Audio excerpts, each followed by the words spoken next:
Assalamualaikum warahmatullahi wabarakatuh. Salam sejahtera bagi kita semua. Shalom, Om Swastiastu, Namo Buddhaya, dan salam kebajikan.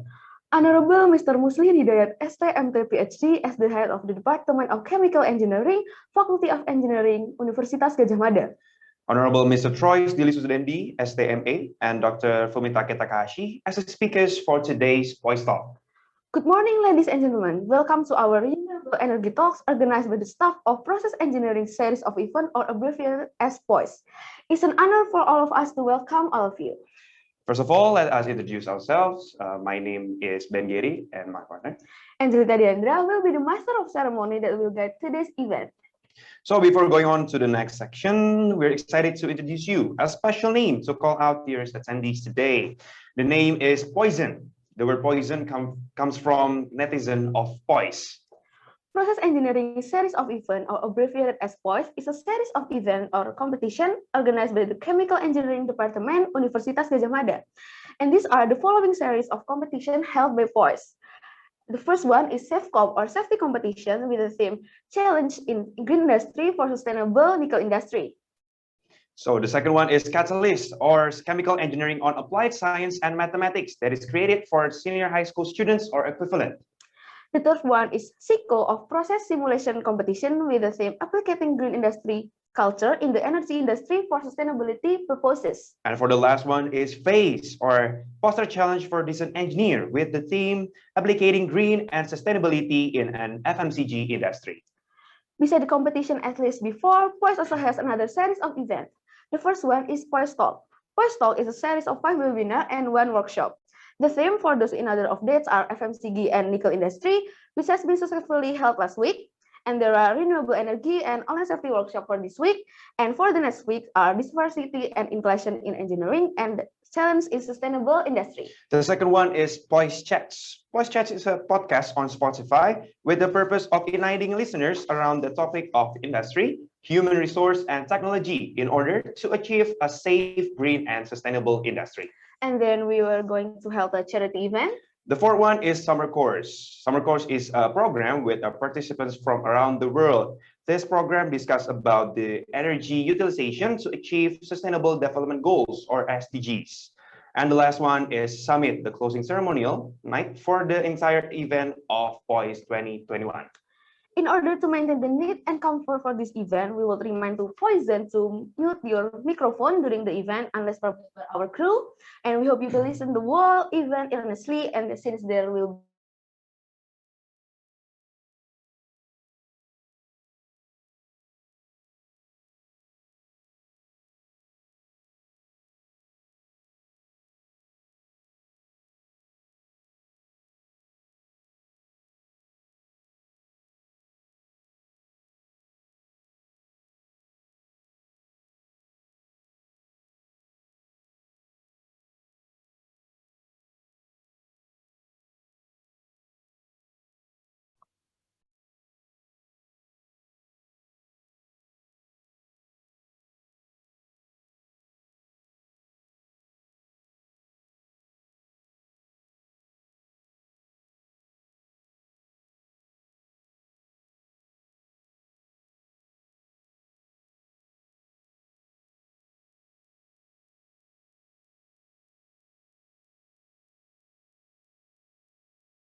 in the inconvenience, Process Engineering Series of Event Universitas Gadjah Mada pays close attention to safety in every activity.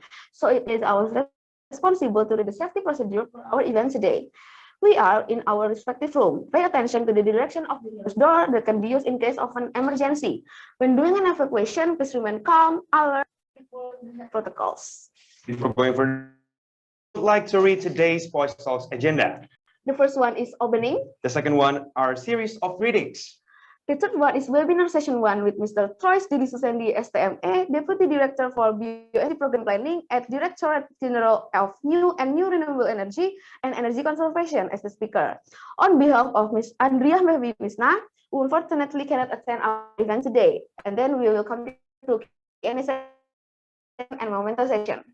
And the fourth one is webinar session 2 with Dr. Fumitake Takahashi, an associate professor, Department of Transdisciplinary Science and Engineering, School of Environment and Society, Tokyo Institute of Technology as the speakers. Then continue to the Q&A session and memento session. And the fifth one is challenge session. The sixth one is photo session. And last one is closing. As for the start, we would like to invite Poison to be in each of your own ready position to sing Indonesia's national anthem, Indonesia Raya.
The next one are greetings. The first greetings will come from Emmanuel Glenn Bernoli as the project manager of POISE 2021. Continue to Muhammad Husaini Zaidan as the chairman of KMTK FTUGM 2020-2021. And the last one will be from Mr. Muslihin Hidayat, STMT PhD, as the engineering department.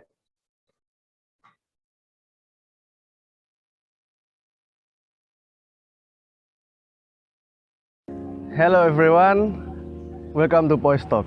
Honorable Dr. Muslihin Hidayat as the head of Chemical Engineering Department, Universitas Gadjah Mada, Honorable Speaker of POISE 2021, and I would like to welcome to my fellow Poisons from everywhere around the world. May peace and health be upon us. I'm Glenn, I'm here as a project manager of POISE 2021. POISE is a process engineering series of events held by Chemical Engineering Department of Universitas Gadjah Mada. POISE have 6 events. There are Goes to School, POISE Chat as a podcast on Spotify, POISE Talk as a webinar series and workshop, Charity, Waivers as a summer course event, and Summit of POISE with a company visit event. We also have 4 competitions. There are Psycho as a process simulation control competition, SafeCom as a safety competition, FACE as a poster challenge competition, and Catalyst as an Olympiad competition for senior high school students. Now, we are here in POISETalks. POISETalks is a webinar series of events and a workshop. We raised SDGs number 9 as the basis of this activity. Innovation plays an important role in industrial sector. POISETalks aims to provide a forum where the audiences can explore the inclusive and sustainable industry as a provision for judgment in making an innovation in the future. I want to say thank you for everyone who contributed in this event, especially for every lecturer of Chemical Engineering Department Universitas Gadjah Mada. I want to say thank you for every speaker who contributed in this event, and I would like to say thank you for participants who joined this event with a high enthusiasm. I hope we all can get some benefit from this event and we can produce some big things in the future to make an improvement in every segment. Last but not least, I hope we can meet again in the series of events and other competition of POISE 2021. That's all I can say. Thank you everyone and enjoy this event. Assalamualaikum warahmatullahi wabarakatuh. Good morning, ladies and gentlemen. The Honorable Dr. Muslikin Hidayat as the head of Chemical Engineering Department Universitas Gadjah Mada, the honorable speakers of POISETalks 2021, and I would also like to welcome my fellow Poisens from everywhere around the world.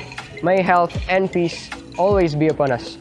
First of all, as the president of the Chemical Engineering Student Association Universitas Gadjah Mada, I would like to express my gratitude and acknowledge each and every one of you who had extended help for us in making this event a success.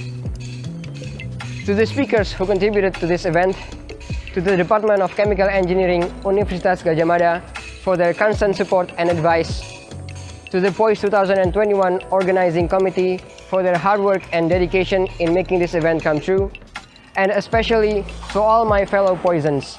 We sincerely appreciate the time you took for this event. Thank you for being with us today. Ladies and gentlemen, we believe that students from everywhere around the world share a huge amount of enthusiasm to be able to channel their creativity and also to keep on learning every day. Thus, POISE 2021, the largest annual event held by Keluarga Mahasiswa Teknik Kimia Fakultas Teknik Universitas Gadjah Mada, aims to develop the community and the chemical industry through the young generation, with our grand theme, enhancing professional youth toward safe and green industry culture for a sustainable future. Through this event, we expect to encourage students from everywhere across Indonesia and the world to be able to enhance their knowledge through numerous webinars from various industry, and also to be able to channel their creativity and potential through various competitions. We hope that this event could further develop the character and competency of our generation and ultimately be a good contribution to the future of our sustainable industry, Indonesia, and the world. Please enjoy the show and have a nice day. Wassalamualaikum warahmatullahi wabarakatuh. Assalamualaikum warahmatullahi wabarakatuh. Good afternoon, ladies and gentlemen. Welcome the honorable speakers of POISETalks 2021, and I would also like to welcome Poisens from everywhere around the world. May health and peace always be upon us. First of all, as the head of Chemical Engineering Department, Engineering Faculty, Universitas Gadjah Mada, would like to express our gratitude and acknowledge every one of you who had extended help for us to make this event a success. To the POISE 2021 Organizing Committee for their hard work and dedication in making this event come true. To the speakers who contributed to this event, and especially to all participants of POISE 2021. We sincerely appreciate the time you took for this event. Thanks you for being with us today. Ladies and gentlemen, we believe that students around the world can share a huge amount of enthusiasm to be able to channel their creativity and to keep on learning every day. Thus, POISE 2021, a large annual event held by KMTK FT UGM, aims to develop the community and chemical industry through the young generation.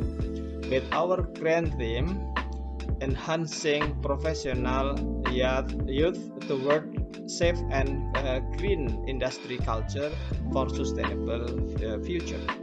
The benefits for organizing POISETalk 2021 are quite numerous.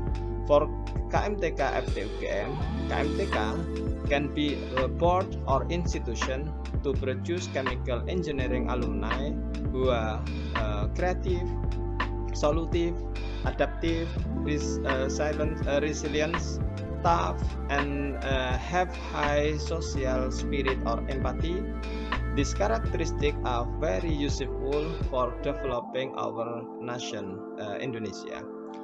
For POISETalk 2021 participants, they can learn a lot from expert and practitioner of various industries and various industries that exist and are growing rapidly. For the department, it can be a mutual collaboration among students, educational and industrial institutions, as well as industry practitioners. And finally, please enjoy the POISETalk 2021 and have a nice day. Wassalamualaikum warahmatullahi wabarakatuh. Thank you, Manuel Gambernoli, Muhammad Husaini Zaidan, and Mr. Muslim Hidayat for the critics. Okay, so today we will discuss about renewable energy. Renewable energy is highly related to biomass. Specifically, the discussion of today are whether there are any possibilities for biomass to replace the use of coal, then followed with the presentation of technology-related materials that can be used to process waste or biomass and replace coal. And the topic stated before will be discussed by both of our speakers today, and each speaker will take one topic. Welcome to our speaker, Mr. Troy Dirisendi, STMA, and Dr. Fumitake Takahashi. In order to maintain the need and comfort of this event, we would like to remind Poison to mute your mic during the event unless permitted by our crew, and we hope to listen the whole event earnestly since there will be a challenge session with interesting prizes awaits for Poison at the end of the event. We want to welcome Gerald Tondi as the moderator who will guide the course of our discussion today. Before moving to the next agenda, I would like to present a brief profile of our moderator. Gerald Tondi has high interest towards renewable energy. It's shown on how he's currently the head of Geothermal of Society of Renewable Energy, UGM Student Chapter 2020. Besides, Gerald Tondi has won several competitions, and one of those is related to renewable energy, is that his research about electricity generation from organic waste using biohydrogen PEM fuel cell integration that leads him to be the first winner of scientific paper competition Chemission from Universitas Pertamina on the year 2021. And now, without further ado, moderator is welcome to take the lead of the event.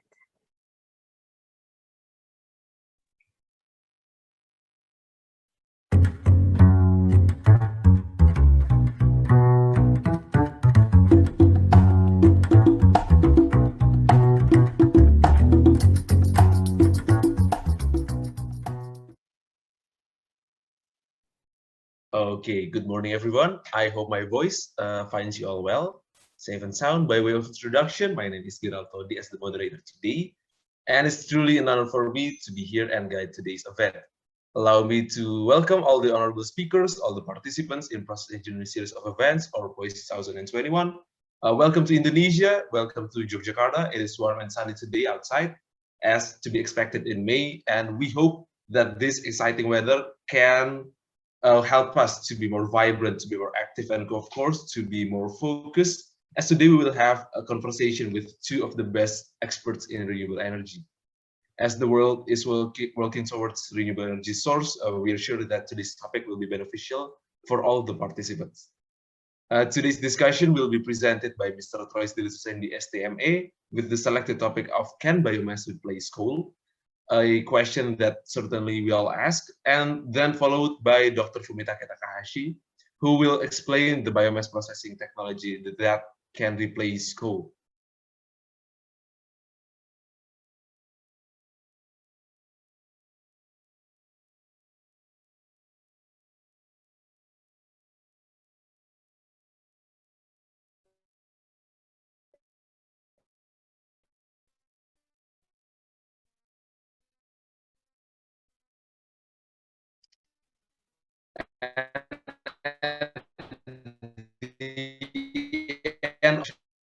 happy to translate it. So please never hesitate to ask anything that you want.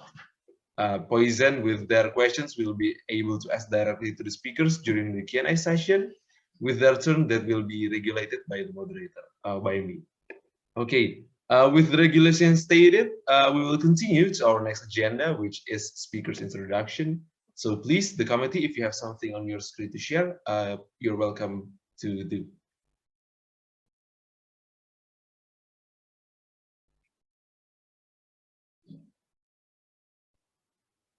Okay, before we enter the first webinar session, on behalf of POISE, we deeply regret to tell you that Ms. Andrea Febi is unable to attend today's webinar. But don't worry, we have Mr. Troils Dilususendi here with us. He, on behalf of Mrs. Andrea Febi, will be presenting the materials today.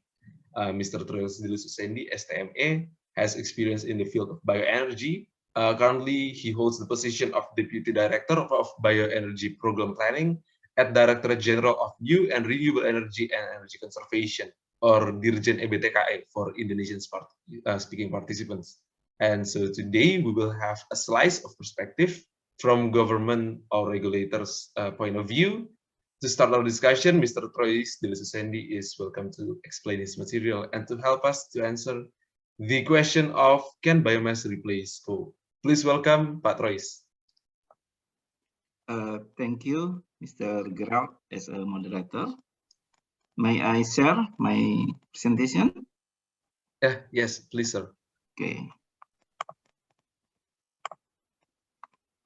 Okay, is so my presentation, Mr. Gerald? My voice is clear? All clear, sir. Yeah, all okay. clear. Okay, thank you. To the Honorable Head of Chemical Engineering Department of UGM, committee, representative of related ministerial institution, representative of various stakeholders in clean energy sector, all participants, all the speaker, Mr. Fumitake Takahashi, distinguished ladies and gentlemen, Bismillahirrahmanirrahim, Assalamualaikum warahmatullahi wabarakatuh. Good morning from Jakarta. On behalf of our director, Ibu Andrea Febi Misna, who unfortunately could not personally attend today due to the other urgent agenda, we would like to apologize and thank you for inviting us to this process engineering series of event or POISE 2021 UGM. It is a great pleasure for me to be here to share some thought and information with you on the current status and updating regarding the renewable energy, especially about biomass to substitute coal as sustainable energy source. Before I start my presentation, let me introduce that myself. My name is Troils, as the coordinator of Bioenergy Program in Directorate of Bioenergy.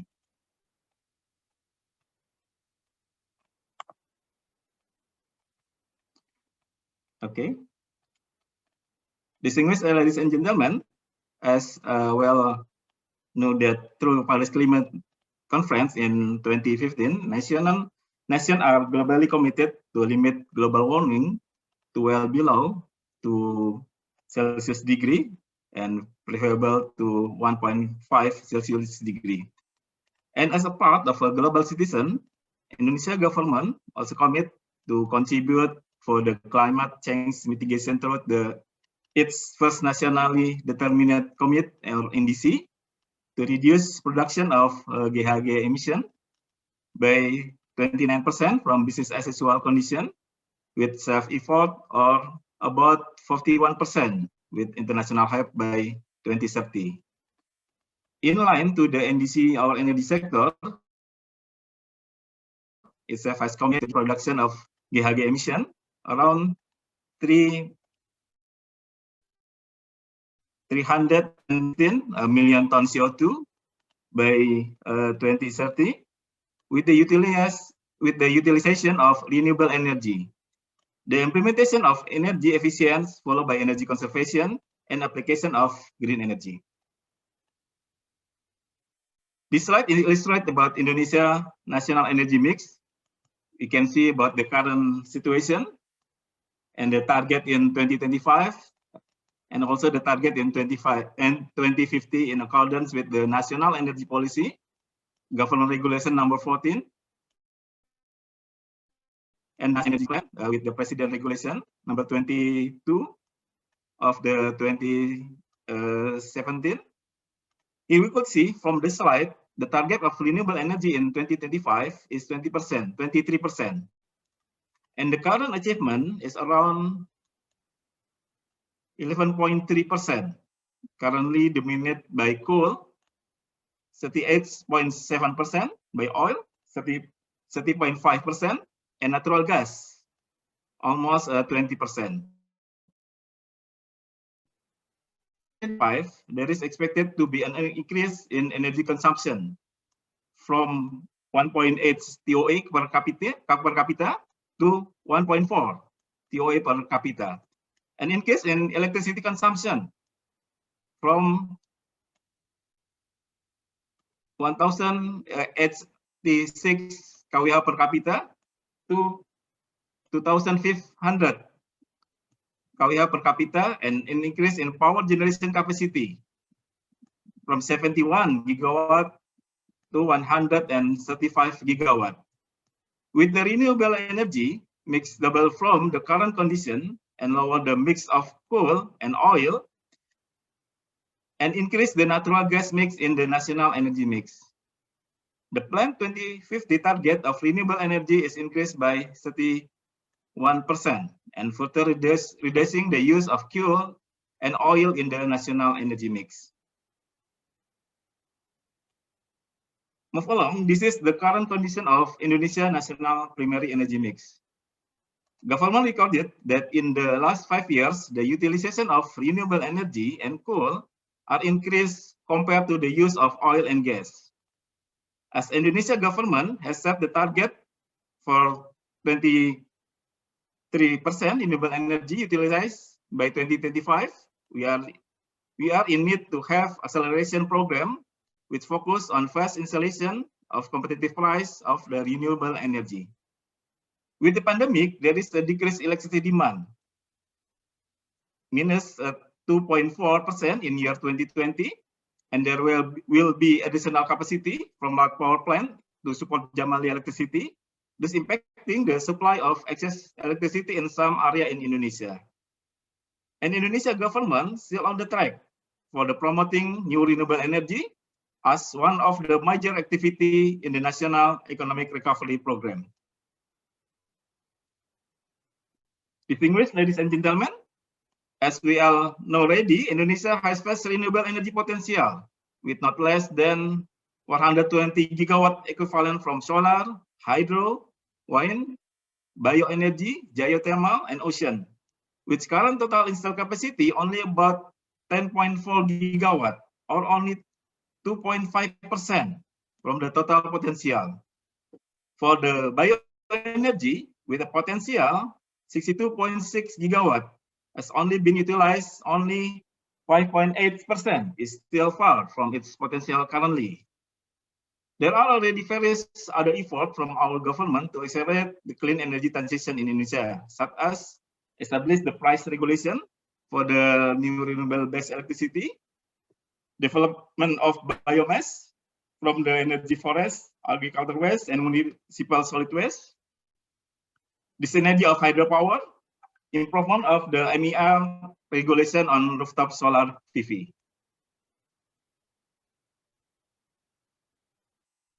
Following the global trend of energy transition toward the green energy, Indonesia government commit to support the new renewable energy need with reasonable price by providing many opportunity while minimize the intermittence factor. The big step of clean energy transition acceleration through new renewable energy utilization program consists of 1. Substitutes of primary or final energy by utilizing current development technology, such as biofuel mix with the B30, and we have program co-firing biomass at the utilization. 2. But the conservation of fossil primary energy with replace the fossil fuel generation or conversion technology like diesel power plant or coal power plant with the new renewable power plant or utilization of biogas and pellet for the cooking. The number 3, The new renewable power plant additional capacity will focus on the solar power installation to meet the new demand. And then the utilization of non-electricity or non-biofuel such as briquette, agriculture drying product, and also the biogas. In related to electric vehicle movement, we predicted in the use of electric vehicle will save the fuel cost of vehicle and motorcycle owner. Sorry. Another thing is that as of the December 2020, Indonesia recorded as a cumulative saving of 56.6 million barrel of oil equivalent and about 12.9 million ton of CO2 emission reduction from the energy efficiency action. Distinguished ladies and gentlemen, energy is a vital commodity that supports the economic development and social welfare of a nation. This Indonesia government currently in the making of what we call Grand Strategy Energy, with vision of creating national energy resilience and independence. There are challenges that need to be solved in regard of the increasing energy demand and the limited energy supply capacity, such as one, as the production of our crude oil decrease, cause more import of crude oil and gas oil. Our LPG is still imported from overseas. Since the green energy movement happened globally impact to our depressed coal export. And number 4, in effort to provide energy to the nation, our gas and electricity infrastructure is not yet integrated. Those challenges identified and classified into 3 groups of solutions, as you may see in this slide. In the draft of Grand Strategy Energy, the solution offered varied from increased crude production, optimize the utilization of natural gas, accelerate the use of renewable energy power plant, promote the use of electric stove to build smart grid and build small-scale nuclear power plant, as you may see in the current slide. In this slide, describe government program for the new renewable energy development. You can see about Indonesian government aims to add 38 megawatt for the installed capacity by 2035. And then the solar energy is prioritized due to its relative low cost and short installation duration. And the addition development of grid and rooftop solar PV for household and industry are also underway. For the primary energy conversion and substitution program, our focus currently to replace the diesel power plant with the renewable energy-based power plant with not less than 5,200 units of diesel power plant. It's spread across the nation. The aim of this program is to reduce the import cost of diesel fuel, emission reduction, and help to increase the new renewable energy share in national energy mix. Another new method-based program is the utilization biomass in co-firing system. To the co-firing program, the target is have to biomass co-firing produce about 1.76 million barrel of oil equivalent electricity, with varied biomass mixture in the power plant, with increase from 3% to 50%, depend on the power plant technology by 2030, as seen in the slide. This slide describes about energy mix and GHG emission reduction in 2020 until 2030, one of the new renewable energy power plant, and also the implementing biomass co-firing to reduce coal consumption for the coal power plant. Distinguished ladies and gentlemen, this slide is illustrated about the energy of transformation with availability in mind, accessibility, affordability, sustainability, and competitiveness. In the future, the use of fossil energy is reduced and the use of green energy is increased with the acceleration of the renewable energy development, the use of the electric batteries, and considering smart grid and the energy conservation. Energy transformation objectives include energy independence, energy security, sustainable development, and also the low carbon and climate resilience. This slide talks about the bioenergy target in 2025. As you see, but bioenergy development contribute to the achievement of 23% EBT provision by 2025 to support national energy security. Renewable energy is complete commodity, not only electricity, including a fuel. We can see about the target for the bioenergy plant is 5.5 gigawatt. And for the biofuel, the target is 30.8 million kiloliter. It can be substituted for the oil. And the biomass, the target is 8.4 million ton. It can be substituted for the coal. And also the biogas for the biofuel. This is the bioenergy, ladies and gentlemen.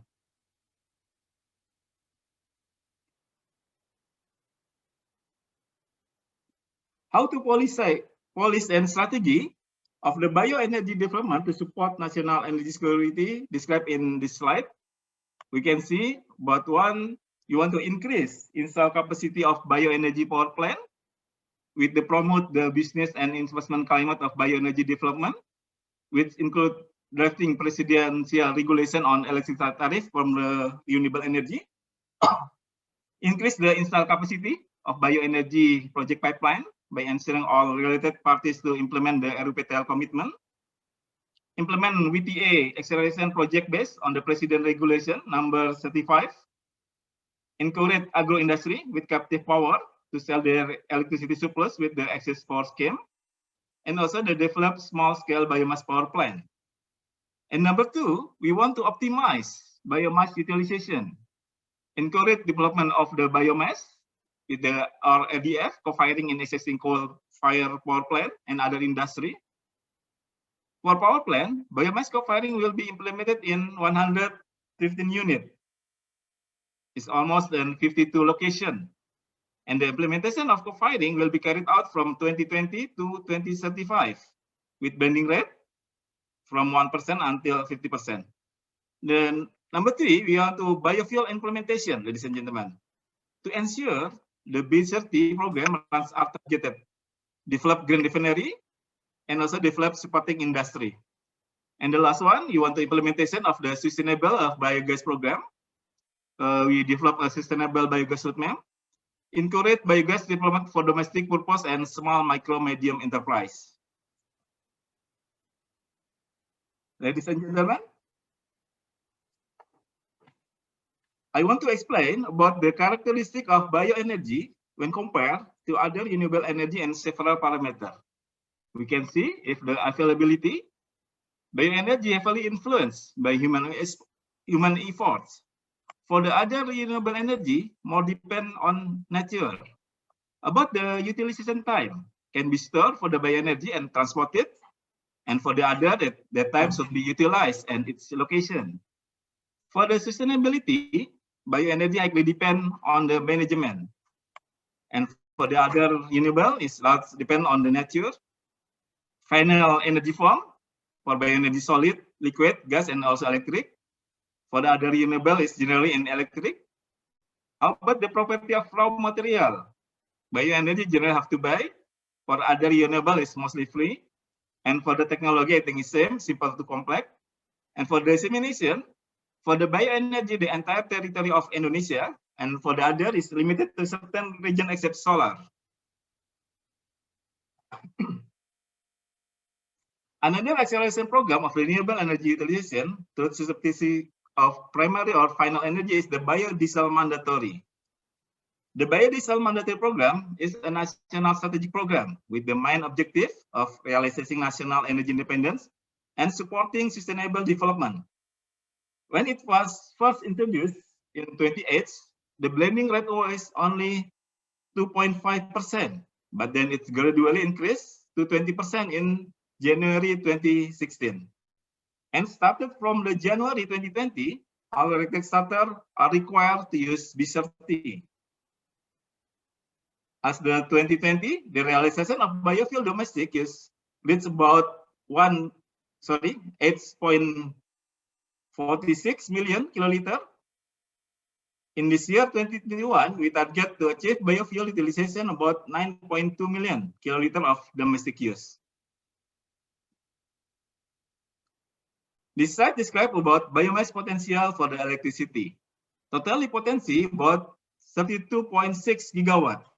Based on our survey on Conduct 2012, we have 10 feedstock consists from oil palm, sugarcane, rubber until multi-solid MSW, and spread from the Sumatra to the Papua.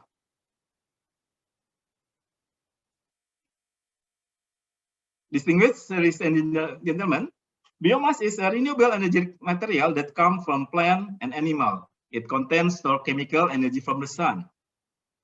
Biomass source for the energy include wood and wood processing waste, agricultural crops, and waste material, biogenic material in municipal solid waste, and animal manure and human sewage. Biomass can be burned directly for heat or converted to renewable liquid and gas fuel through various processes.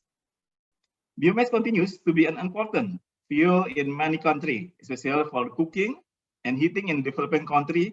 The use of biomass fuel for the transportation and for the electricity generation is increased in many developed countries as means of avoiding carbon dioxide emission from the fossil fuel use. This slide about the biomass energy utilization program. You can see, but in Indonesia, biomass can be using for the biomass power plant, and also the biomass co-firing for the coal-fired power plant (CFPP) and also the industry, and also the for heat or direct use for the industry and also for the household. This is the biomass potential source. It can become from the forest energy, agriculture or plantation waste, waste from the wood industry, and also the municipal solid waste. This is what we call that refuse-derived fuel. ADF is fuel from waste that has gone through separation process, homogenization to be small grain size or form to be pellet, which can be used as a fossil fuels replacement. ADF use and utilization example, you can see both ADF can be produced from every type of waste, such as MSW, industrial waste, commercial waste, or the agriculture. Example of the ADF utilization we can see about in Cilacap for the kiln cement, and also the local waste processing place in the project at the Kelungkung, Bali.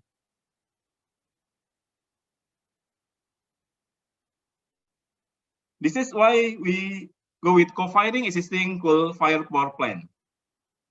Co-firing is the process of the adding biomass as a partial substitution fuel to a coal boiler without making significant modification.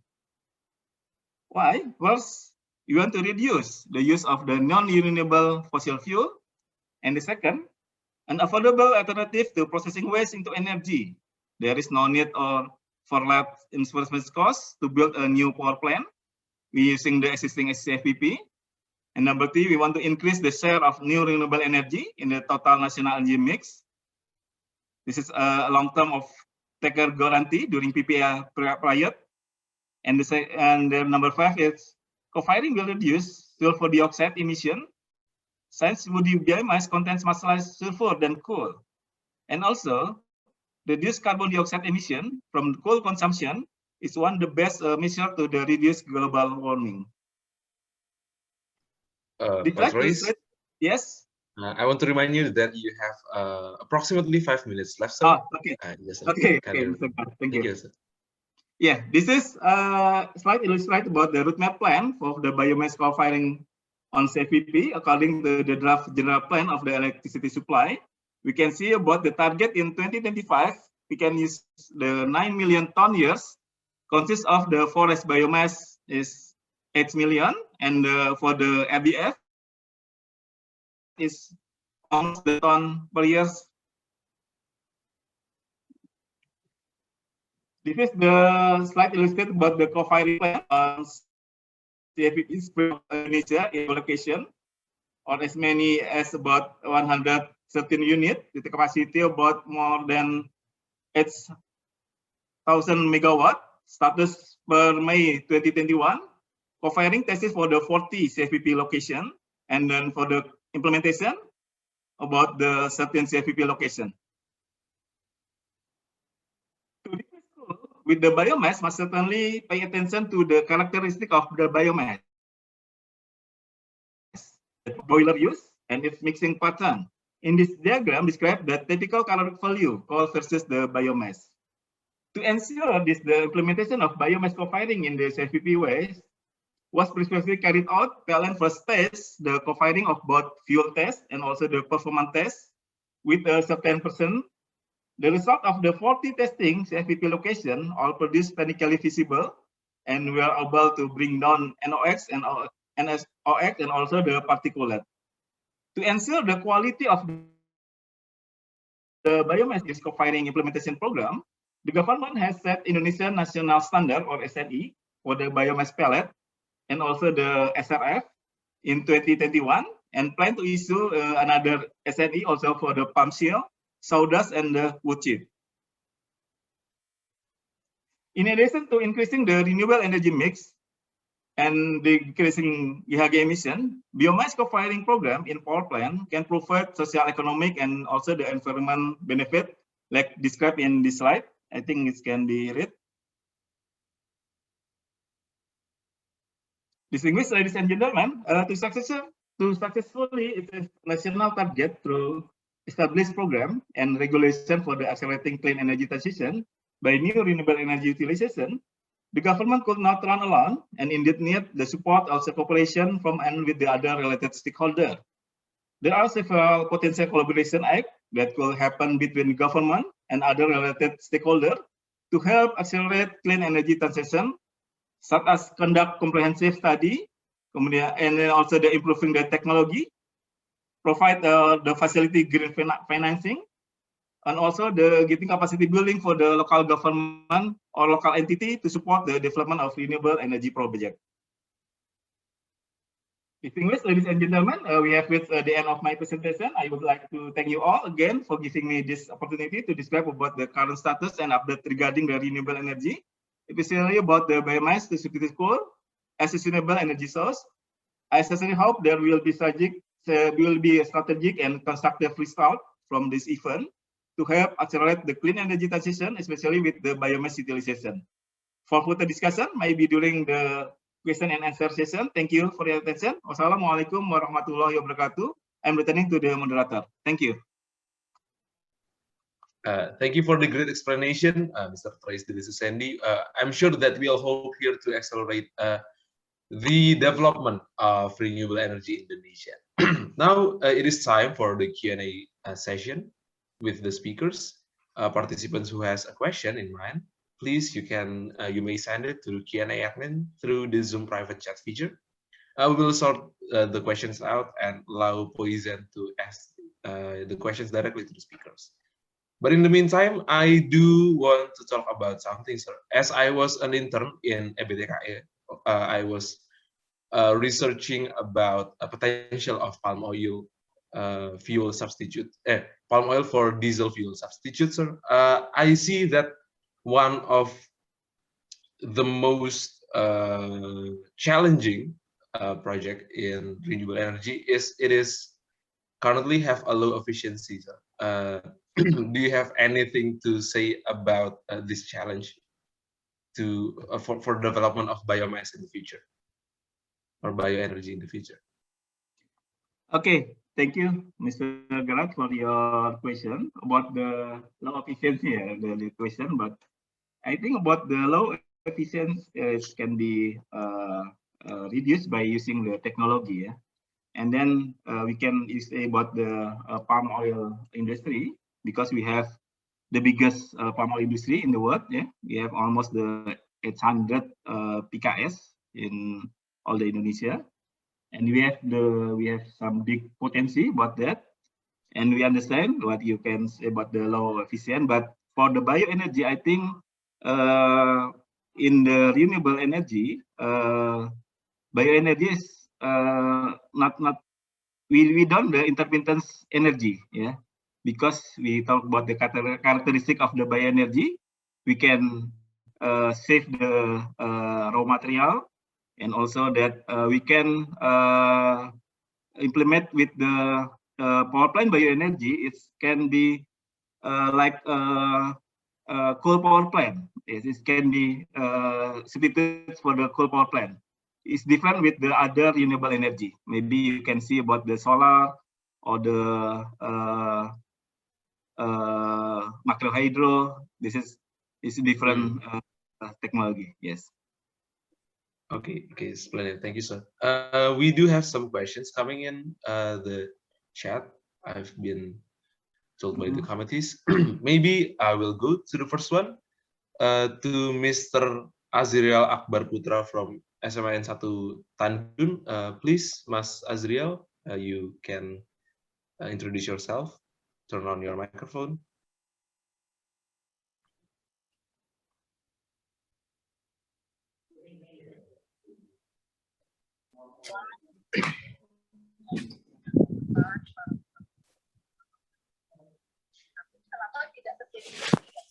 Okay, we can see you, Mas Azriel, please. Okay, thank you. My name is Azriel Akbar Putra Adrian. From SMAN 1 Tandun. I want to ask what is the purpose of the mandatory biodiesel program?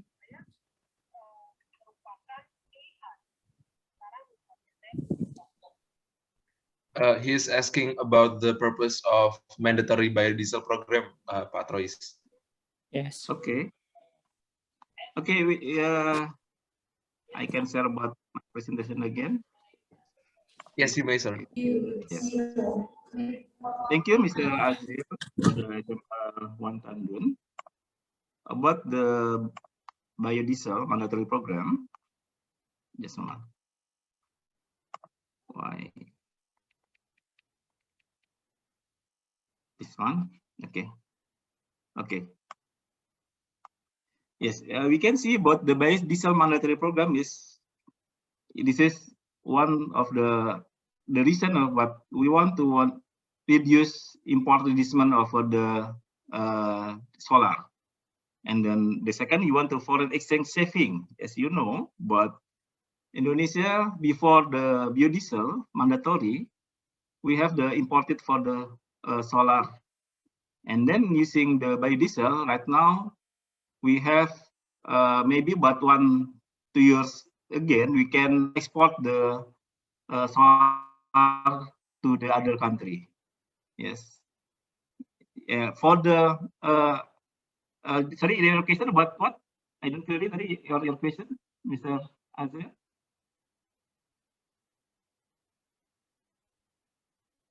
Sorry, your question about the biodiesel mandatory program? Is it? The purpose, Pak. The purpose, yes. The purpose is one, yeah. You want to reduce for import the solar, and then we want to foreign exchange saving. And we can see when we B30 in the running science January 2020, the realization of biodiesel for the domestic utilization almost at 8.56 billion. As the result of the foreign exchange saving about 38.31 trillion rupiahs, or equal to USD 2.66 billion US dollar. Is more higher. And for the emission, we can see about the emission GHG reduction. We calculate for the 2030 is almost then 42.4 million ton CO2 emission. This is a good program. And also for the increase for the renewable energy in the national energy mix. This is my answer, Mr. Asma. So it is targeted towards the reallocation of biodiesel sources in Indonesia. To Mas Akbar, Mas Azriel, does it answer your question, Mas?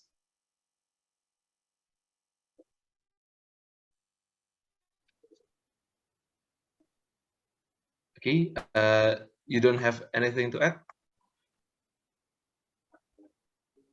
Okay, it seems that. Okay, thank you, Mas Azriel. Thank you, Pak Trois, for the answer. Maybe we will continue to the second question. Yeah.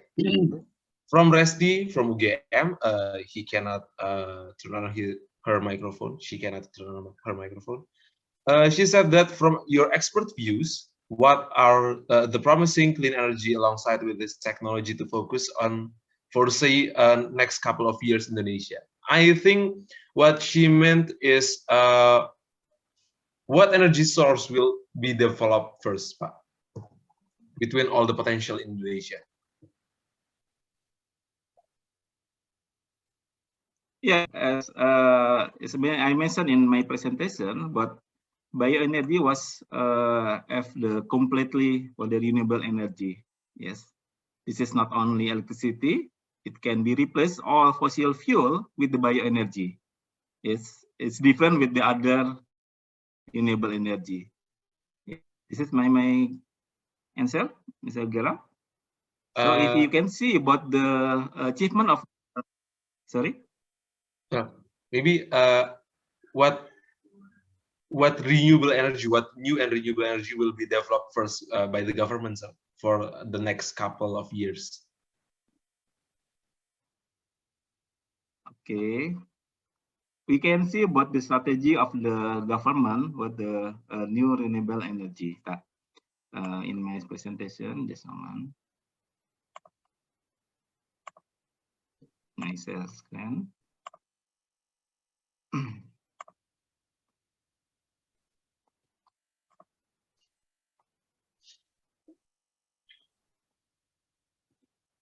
Okay, you can see. Yeah. So okay. new renewable energy acceleration effort. First, you want the primary final energy substitution. Yes. You want to utilize the existing technology. We call that B30 for the biofuel, and also the co-firing or the ADF utilization. And also we want to fossil primary energy conversion, converting diesel power plant or the coal power plant into the new renewable energy power plant, biogas, and also increasing the new renewable capacity. Yes. But in this condition, we know about the pandemic condition. Yes, as I talk about the demand is slowed down, and we have it's very difficult for the new renewable energy plan increase in this condition. So the priority, we use the co-firing. We want to green for the coal power plant. Yeah, we substitute coal with the biomass. This one, Mr. Tony, Mr. Gerard, sorry. Okay. I call him Gerard atau Tony? Sorry. Gerald aja, Mbak. Nggak apa-apa. Thank you. I do hope that Mbak Resti can see this slide, and I hope that Pak Troy's answer has fulfilled her desire to the question. Maybe we will continue, Pak, to the next question from Muhammad User. I think that you can introduce yourself, Mas Muhammad User. You may ask it directly. First, I want to introduce myself. I'm Muhammad Uzer Rasaneri from University of Gajah Mada. So we all know that bioenergy is the focus of renewable energy development. And we all know that bioenergy like biofuel or anything stuff like that is still energy gained through chemical reaction, which still produce a decent amount of CO2, which is a global warming gas. So I don't see that the development of bioenergy itself still help we solve the global warming problem, because after all, it is still causing global warming. So how the government of Indonesia solve the global warming issue if we still if we only developing bioenergy, which is still produce decent amount of CO2 in the process. Like if we want to create a DME from biomass through gasification reaction, it still produce CO2 in the process. So I don't see it is a possible solution in solving the global warming. And yes, it is the development of green energy actually makes our energy source sustainable, but after all, it's still worsening the global warming problem. So how the government of Indonesia come with how the government of Indonesia come with solution to that issue? Thank you. Yeah, thank you. I think it's difficult question. Yeah, we understand about the pro contra about the emission in the bioenergy, but I think can be calculated for the technical assistant that I don't because I don't have the calculate for that. You talk about the emission from the bioenergy, but as we know about the biomass in gasification is in carbon neutral. Yeah, this is the not only the emission, but emission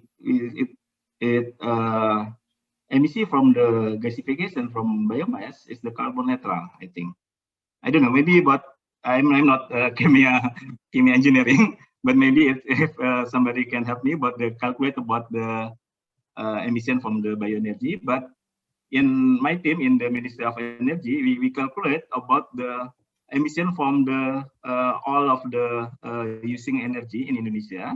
Then one of the bioenergy is about can be reduced for the emission. I don't know, maybe because I don't have the calculate for the emission. Okay, Mas User, does it answer your question, Mas? All right. Thank you, sir, for the answer.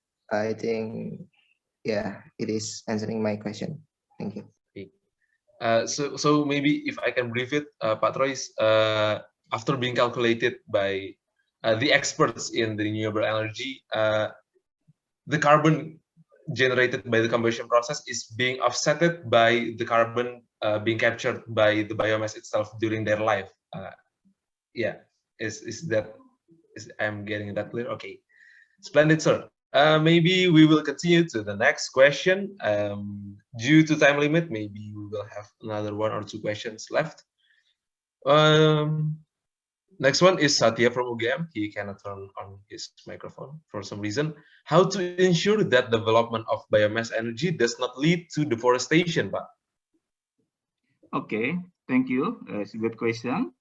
For the co-firing biomass power plant, we want to make sure about the source of the biomass. One, we using for the waste, and the secondly, we want to using the forest for the energy.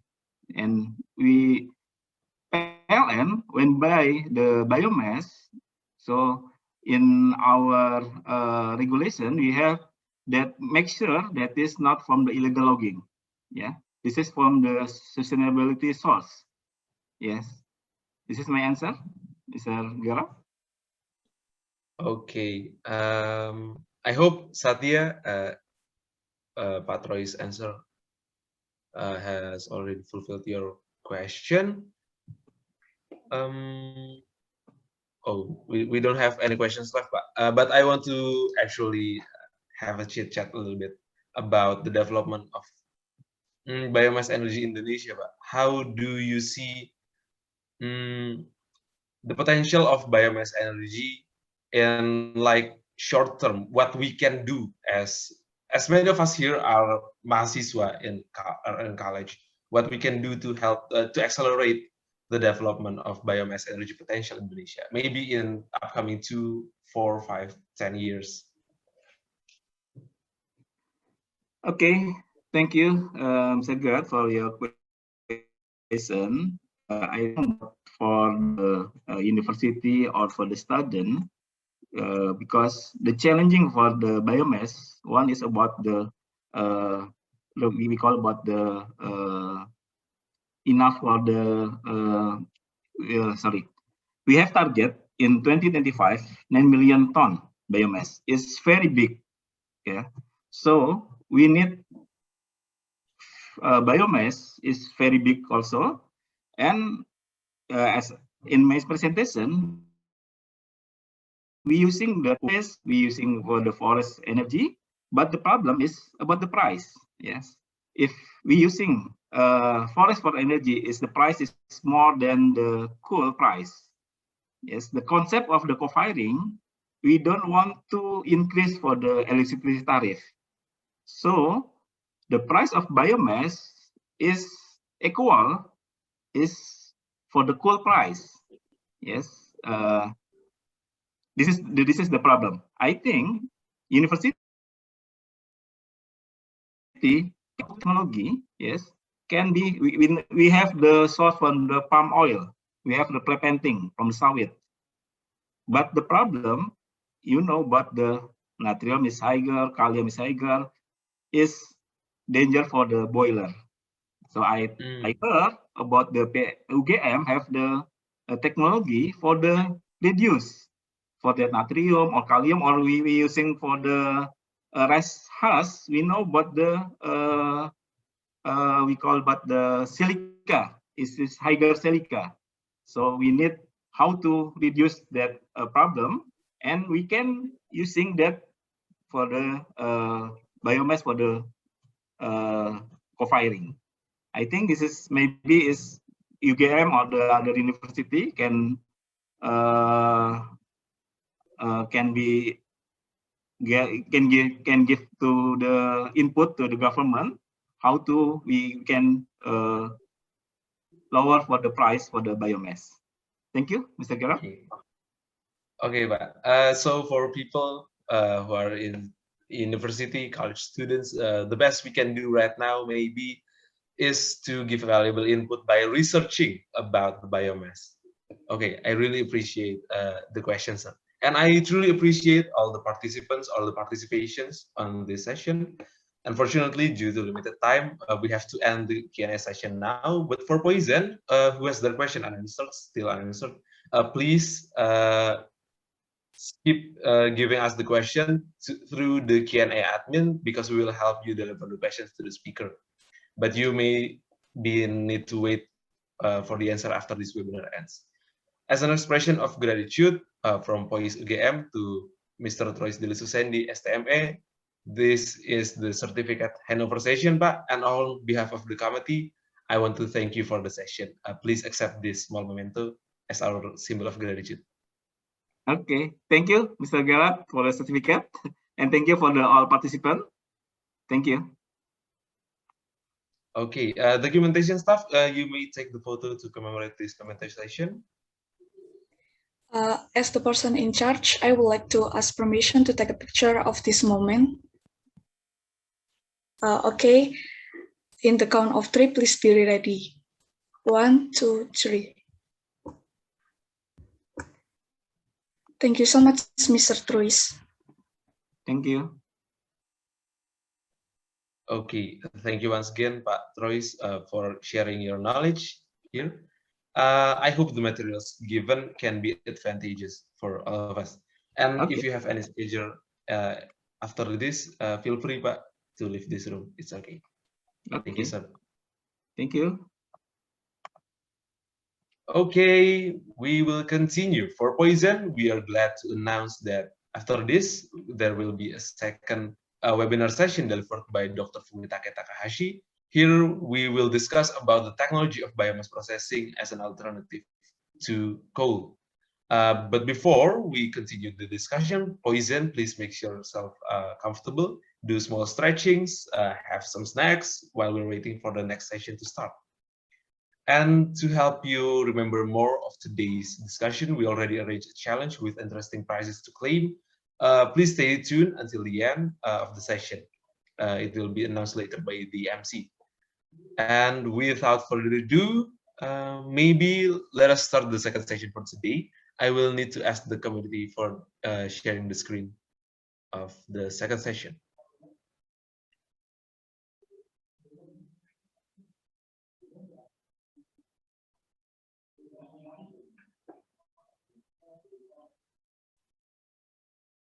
Dr. Fumitake Takahashi is an associate professor at the Department of Transdisciplinary Science and Engineering, a School of Environment and Society, Tokyo Institute of Technology, Japan. His field of research encompassing from potential of microalgae as bioenergy, coal fly ash waste utilization, to potential of organic waste for energy production. So truly his field of science is really versatile and suits this topic today. And we will have a slice of perspective from academicians or scientists from renewable energy. And same as previous session, if Poison have any questions, may you send it to the Q&A admin. Your questions may be in English or in Bahasa. We will have to translate it, so never hesitate to ask the question. We will arrange it to hopefully make all the questions be answered. And so I advise all of you to take notes, same as I do, as the session will give you many insights that you may not find elsewhere. Okay, before making you wait any longer, let us commence. Konnichiwa, Dr. Takahashi. You're welcome to deliver the material. Time is yours, Pak. Okay, konnichiwa. Thank you for my introduction. And I'm very glad to talk some parts of my research topic today here. Yeah. So just now, can I start my presentation now?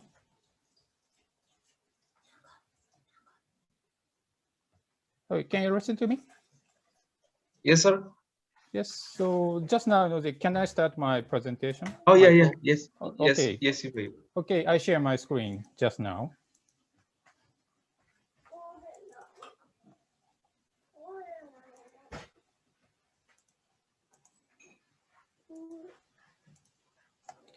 Okay, let's start my talk today. So, today, I want to talk the waste to coal technology, in particular, the hydrothermal carbonization technologies. So this is the outline of today's my presentation. First, I gonna explain the hydrothermal carbonization technology, in particular, what mechanisms happened. Then, I will talk the environmental impact when we use hydrothermal carbonization technologies to convert the waste to alternative fuel, to coal. Then, I will introduce the analysis results of the profitability of hydrothermal carbonization technologies. Then, finally, I want to summarize my today's presentations. First, let's review the the thermal processing technologies to transform the biomass of waste to fuel. It's a solid fuel or liquid fuel or gaseous fuel. For example, the torrefaction. We can categorize the thermal processing technologies by temperature and the oxygen supply. For example, the temperature is the higher than 250, and we supply the limited amount of oxygen or no oxygen. We call it the torrefaction, right? And the main product is char. So the torrefaction, we can mainly produce or fabricate the solid fuel, and the higher temperature, for example, 400 degrees Celsius or higher, and the no oxygen supply, it's a pyrolysis. In pyrolysis, mainly, we can convert the biomass of waste to liquid fuel or bio oil, we call. Of course, the quality of bio oil is not so good, so we need to upgrade the bio oil if we want to use it as alternative fuel to gasoline, for example. And more higher temperature, we need to supply the oxygen partially, to promote the partial oxidation, and we call it the gasification. At that time, the main product is gaseous fuel, syngas, right? Combustible gas. And the higher temperature than gasification, at that time, in usual, we supply the air, to complete or to promote the oxidation. At that time, we call it the combustion. in terms of the waste treatment, the combustion is mainly used. And at that time, the heat is the main product. So, we will recover the heat, then, we will use the heat to other purposes. For example, we generate the hot steam and we drive the turbine using hot temperature steam. So, we can change the heat to electric power, right? And today, the topic or technology I will mainly talk is hydrothermal carbonization. The temperature range is usually the 150 to 250 degrees Celsius. And instead of the air, we will supply the hot steam or hot vapor. And the main product is chair and liquid products. And this is an example. We put the MSW, municipal solid waste, our household waste, as a feedstock into the reactor, and we supply the hot temperature steam, for example, to 20 degrees Celsius. And at that time, the hot steam is saturated. So, the pressure is saturated pressure. So, in this case, 2.5 megapascal, or the 25 atmospheric pressure. And we wait for 30 minutes or 1 hour, then we can get the product like this. And we can use this product to generate the hot steam for next batch treatment. In this case, for example, the 15% of the products will be used to generate the hot steam for next batch. Then, what happened during the hydrothermal carbonization? Yes, the many reactions, chemical reactions and physical reactions happen at that time.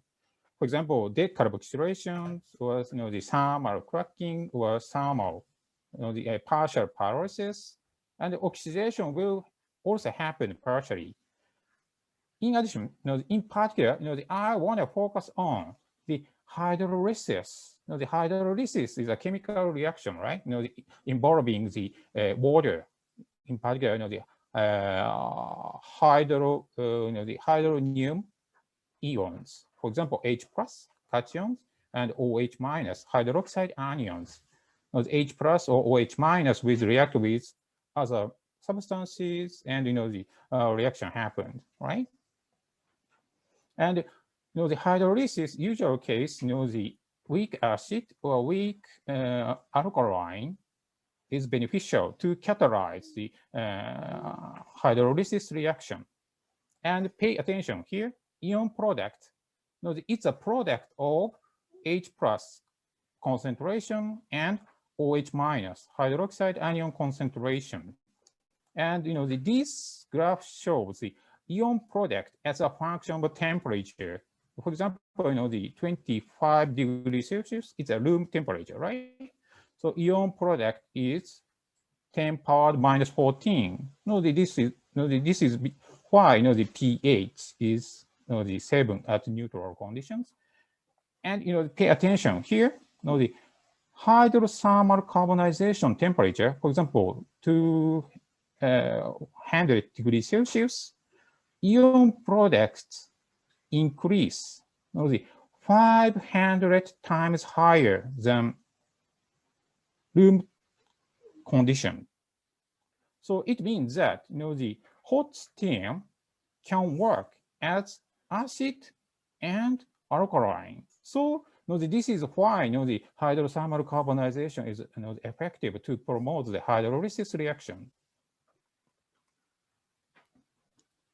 And for example, the biomass, when we treat the biomass by hydrothermal carbonization technologies, as you know, biomass mainly consists of the cellulose, hemicellulose, and lignin, right? And cellulose and hemicellulose, it's the polysaccharide polymers. The cellulose they mainly consist of the glucose, and hemicellulose consisting of other sugars, right? And lignins, it's also polymer. However, its structure is very complicated. So cross-linked, the phenolic polymers.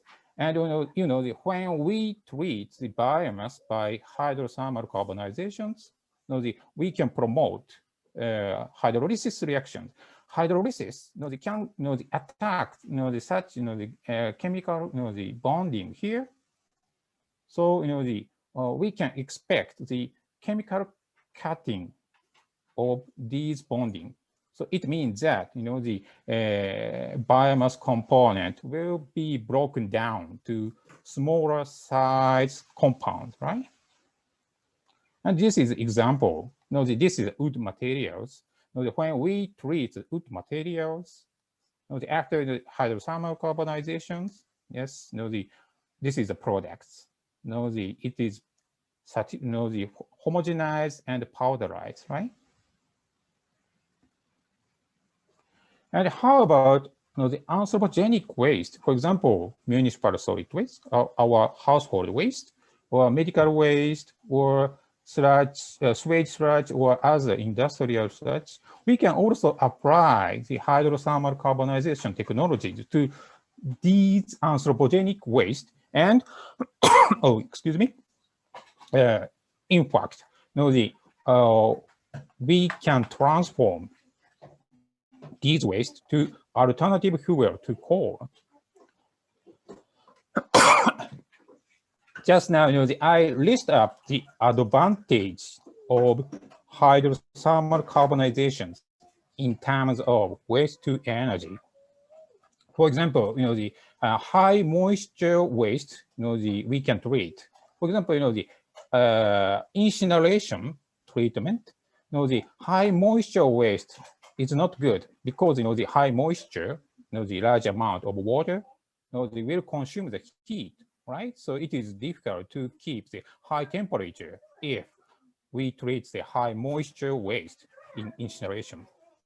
On the other hand, hydrothermal carbonization, we supply the steam. It's a water, right? Hot temperature water. So even if our feedstock contains high moisture, no problem. And high dry performance of the product after the treatment. Later, I will talk it. And the homogenization, the sufficient homogenization is or powderization of the product is possible. So after the treatment, we can easily fabricate the pellet, for example. And approaching to core characteristics, please imagine in ancient time, plant will be plant were converted to coal after the long time, right? After a long time passed. So we call it coalification. The hydrothermal carbonization is, we can say it's a time accelerated coalification. So the characteristics of the waste or biomass will get similar or get close to coal characteristics. And we can increase the calorific value, and after the hydrothermal carbonization, we can remove the halogens like chlorine and alkali metals. The one example, the high dry performance. Please imagine when we treat the sewage sludge, for example, the sewage sludge is a high moisture materials, right? And this is the moisture content of the sewage sludge. After the mechanical dewatering, even after the mechanical dewatering, the sewage sludge contains the 80% moisture in their body. Yes, it's a very high moisture content, and under the natural conditions, even if we wait for the 4 days, 3 days or 4 days, the moisture contents will not decrease so well. Why? Because let's have the microscopic viewpoint. Sludge is the aggregate of the microorganisms, right? So microorganisms body, this is a cell of microorganisms body. Inside the cell, the water exists, and we call it the bound water. So this bound water, they will stay, unless the cell wall is broken down. When we can break down the cell wall and we can convert, or we can change the bound water to free water, at that time, we can dry up the materials, for example, sludge. And hydrothermal carbonization is very effective to break down the cell wall and to change the bound water to free water. So this is the hydrothermally treated the sludge. Under the natural conditions, the moisture contents decrease dramatically, even under natural conditions. So we don't need to consume the energy to keep the hot temperature to accelerate the drying. Under the natural conditions, it's okay to dry up the materials. And next, the homogenization and following easy pelletizing. For example, this is the pellet fabricated from the empty fruit sponge, from the coconut shell. When we use a low empty fruit sponge, yes, we can fabricate the pellets. However, its mechanical characteristics is poor. For example, the very, very poor mechanical durability, and we need to accept the high volume expansion when the pellet intake the moisture, for example. However, after the hydrothermal carbonization of empty fruit sponge, we can easily fabricate the good quality pellet like this. The high mechanical durability, small volume expansions, and less moisture absorption. And the approaching to the core characteristics. I show you the van Claveren diagram. The vertical axis, horizontal axis or x-axis is oxygen-carbon atomic ratio, and the vertical axis or y-axis is hydrogen-carbon ratio. In usual, biomass or waste are located here, and coal is here. After the hydrothermal carbonization, the product will go to get close to the coal area. Of course, it is very difficult to transit the characteristics to the coal area, but we can get close to the coal. Yes. And increase of calorific value. For example, our household waste, municipal solid waste, in general, its calorific value is 15 to 20 megajoule per kilogram dry weight. After the hydrothermal carbonization, this is a picture of the hydrothermally carbonated MSW. We call it hydrothermal. Its calorific value is usually range from 70 to 25 megajoule per kilogram dry weight. And removal of halogens, it's also the very useful the effect of hydrothermally carbonization. Imagine our household waste usually includes a plastic, and once some of plastics contains the chloride. For example, polyvinyl chloride, it's include or contains the chloride, right? It's organic chloride, and organic chloride is very difficult to remove it. For example, this one, in MSW, this yellow bar means the amount of organic chloride, and this blue bar means inorganic chloride. Even after the hydrothermal carbonization at to 20 degrees Celsius and 90 minutes holding time,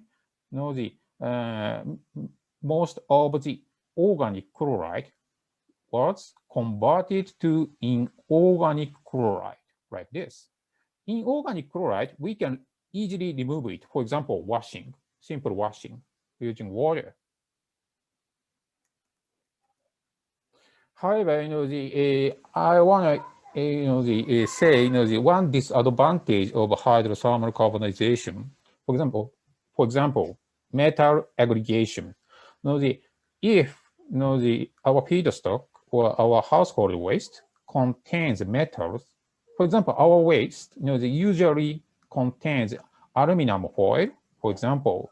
After the hydrothermal carbonization, metals will be aggregated like this. So before we use the product as alternative fuel, we need to remove such metals.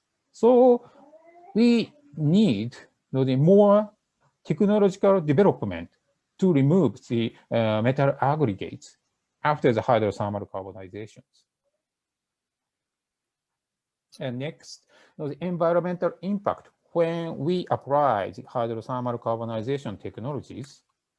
In this case, first of all, the energy consumption in the whole system is very, very important, right? So in this case, the 15% of the products should be used to generate the hot temperature steam for next batch treatment. But in other words, we can say the 85% we can use to other purposes. So this system we can say energetically independent. How about others? This is one more example of the energy balance. When we consider the MSW inputted to the reactor, its calorific value is 100%.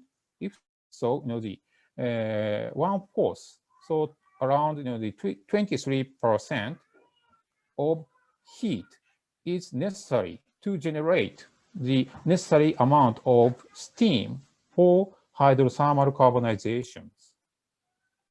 But on the other hand, the rest of energy, we can use it for other purposes, other applications.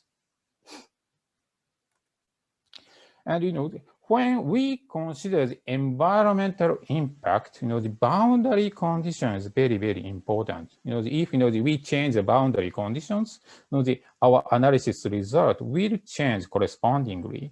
For example, let's consider we treat household waste by hydrothermal carbonization, and we use the product as alternative fuel to coal. So, the hydrogen, it's a product of hydrothermal carbonization. We use hydrogen in coal-fired power plant.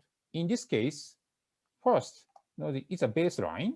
The MSW is now transported to the landfill site, and from transport and landfill site, the global warming potential gases will be emitted to the atmosphere.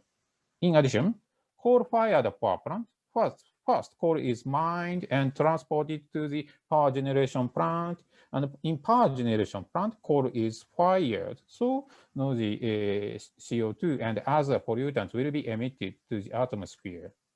Then let's consider the hydrogen utilization as coal and alternative fuel. Here, in this case, first we need to consider transport of MSW to the hydrothermal carbonization plant and additional transport to the power plant.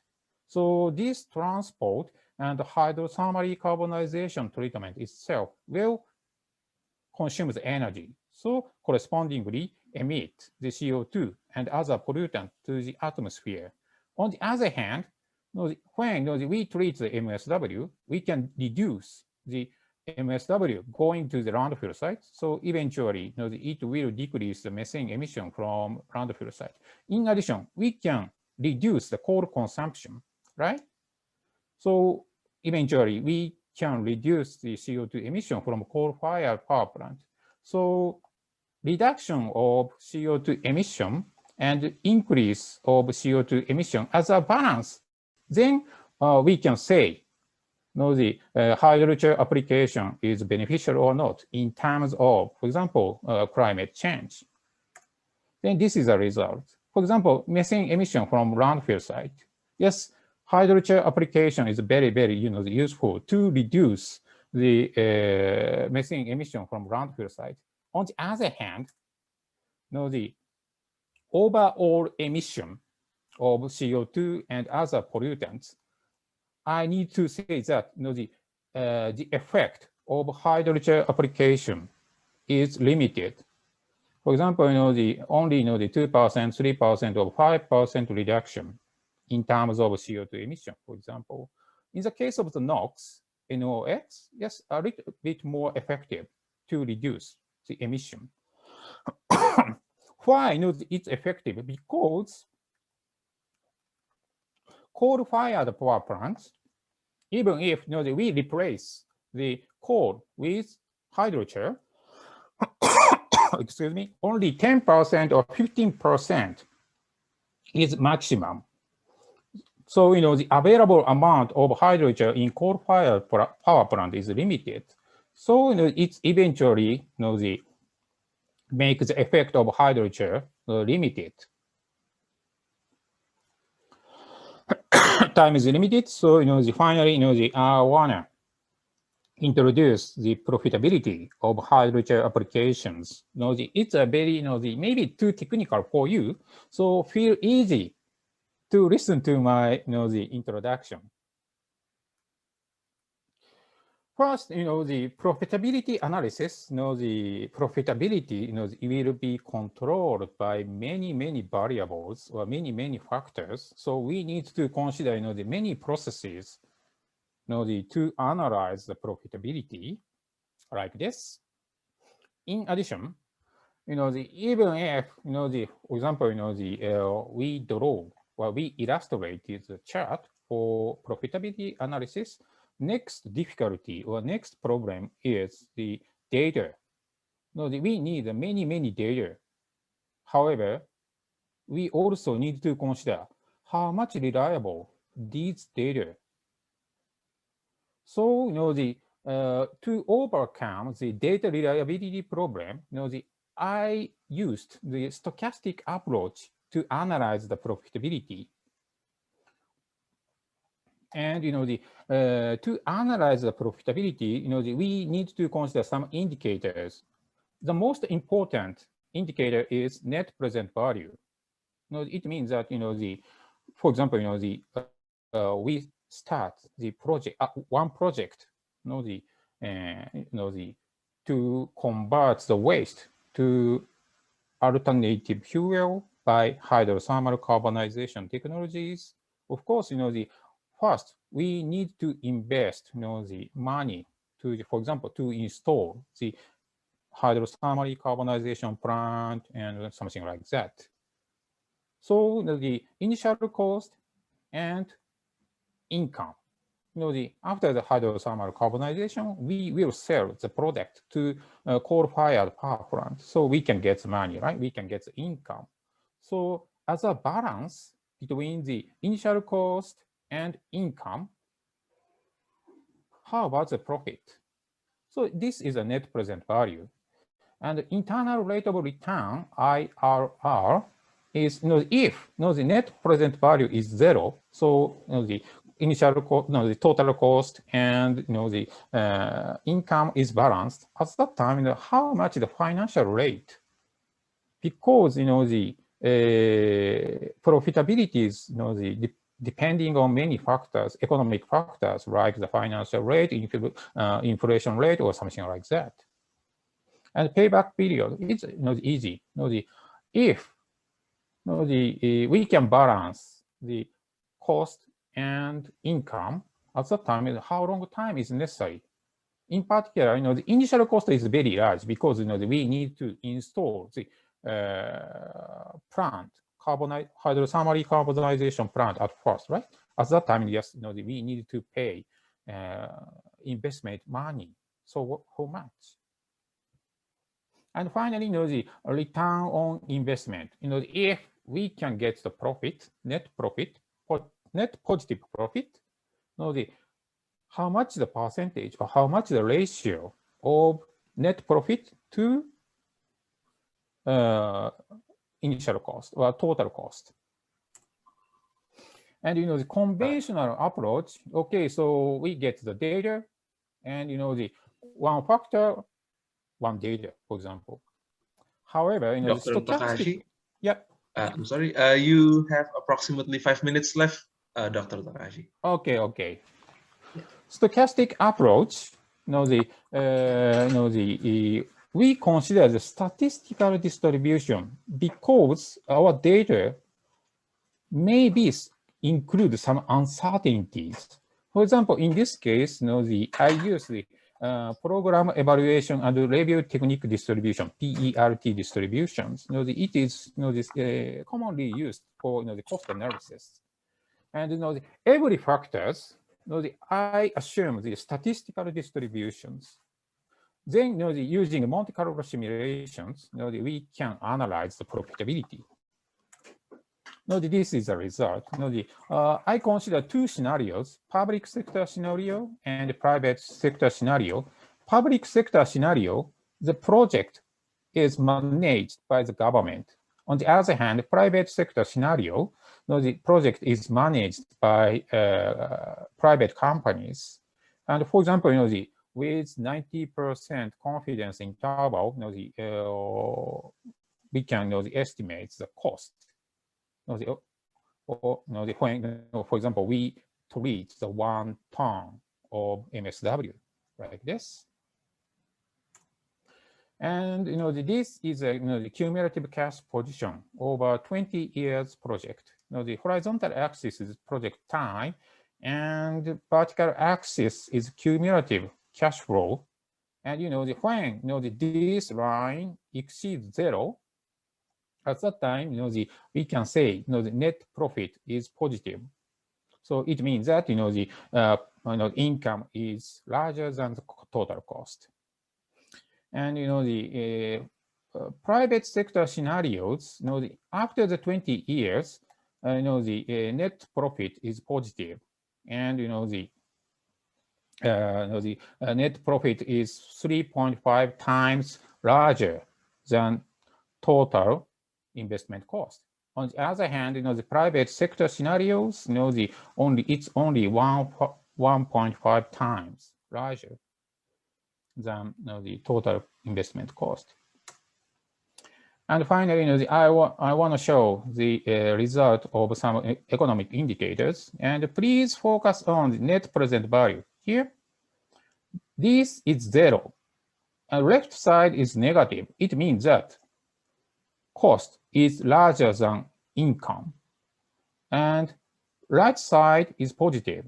So it means that we can get some money from the project.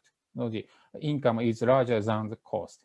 And here, net negative profitability, profit is 81.8%. On the other hand, net positive profit only 80.2% in private sector scenario. So unfortunately, I need to conclude that if the project is managed by private companies, economical success or business success is very low, or very low possibility or low probability, only 18%. So I want to summarize today's my talk. First, the hydrothermal carbonization technology can improve the characteristic waste and biomass. So we can convert it to alternative fuel, to coal. And however, the environmental contribution of hydrogen usage is limited because coal-fired power plant can accept the limited amount of hydrogen. For example, the 10% or 15% replacement of coal is maximum. And profitability of hydrothermal carbonization project might be low. However, still, I can say that this technology is still promising because, for example, if the coal price increase more and more, profitability dramatically improved so well. And I think the renewable energy, in particular, the biomass or the our waste, is necessary in our future. So we still, I think, we still, have interest. We had better still have interest in these technologies. I wish. Okay, that's all. Thank you for listening. Okay, thank you for the presentation, Dr. Takashi. Maybe we will continue to the Q&A and answer session. Poison, who has a question in mind, whether in Bahasa or in English, you may send it to Q&A admin through the Zoom private chat feature, and we will sort the questions for you to ask it directly. In the meantime, we do have some questions in the chat box. First one is from Steve Calvin from Bandung Institute of Technology. Can you introduce yourself, Steve?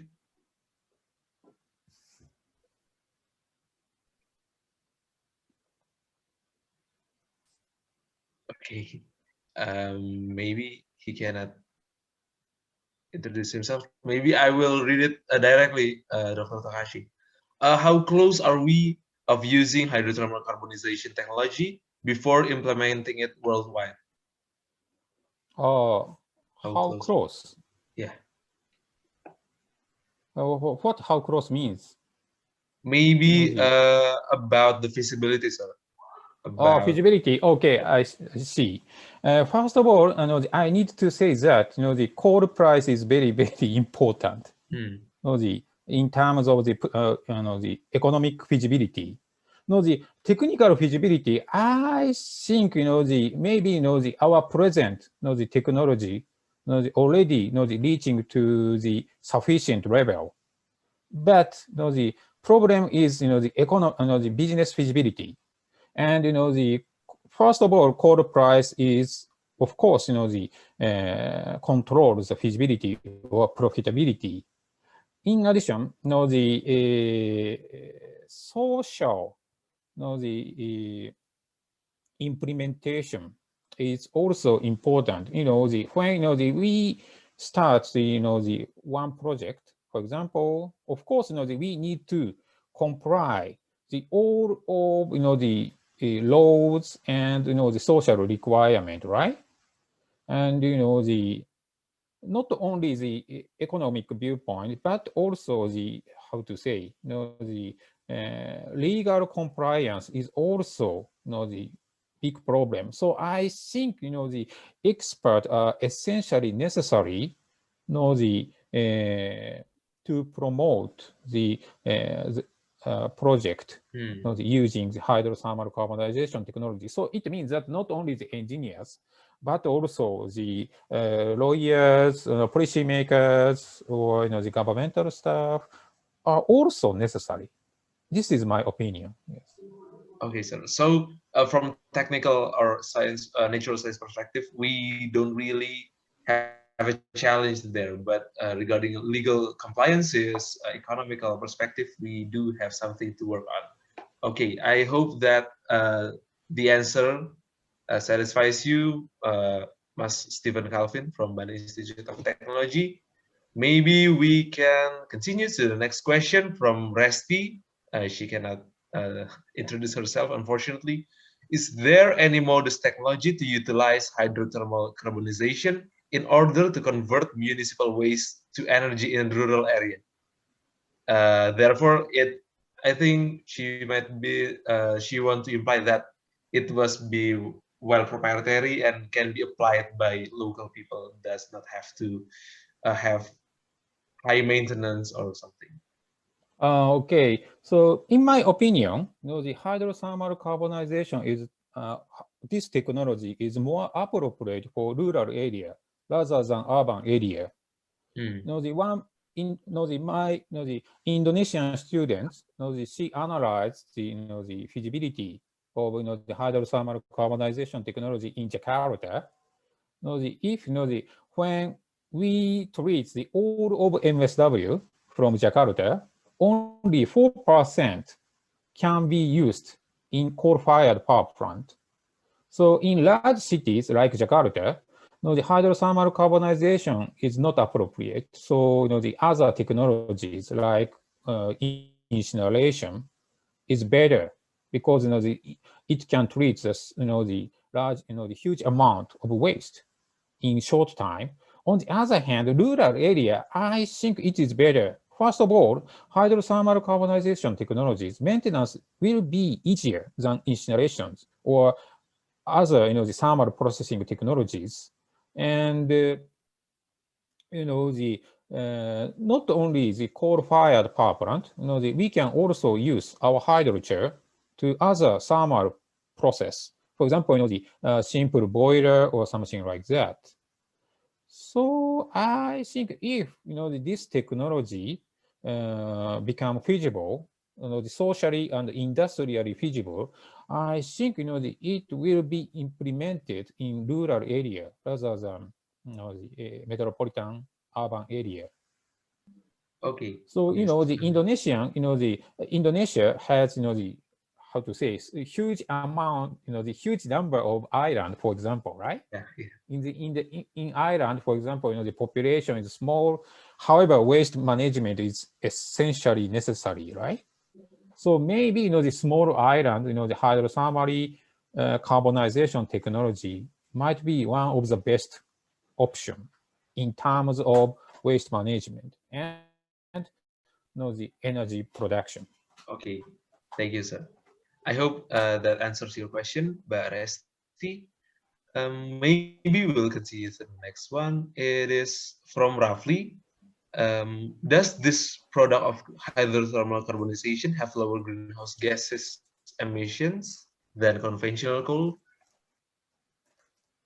Gas Yeah, emission.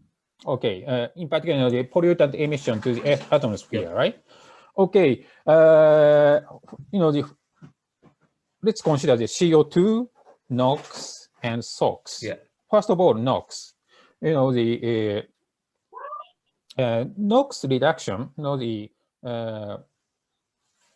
it's very effective to reduce the NOx when we use a hydrochain instead of coal, because the hydrochain, the nitrogen content is lower than coal.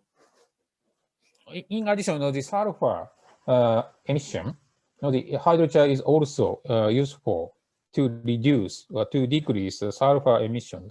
On the other hand, CO2 emission not so effective.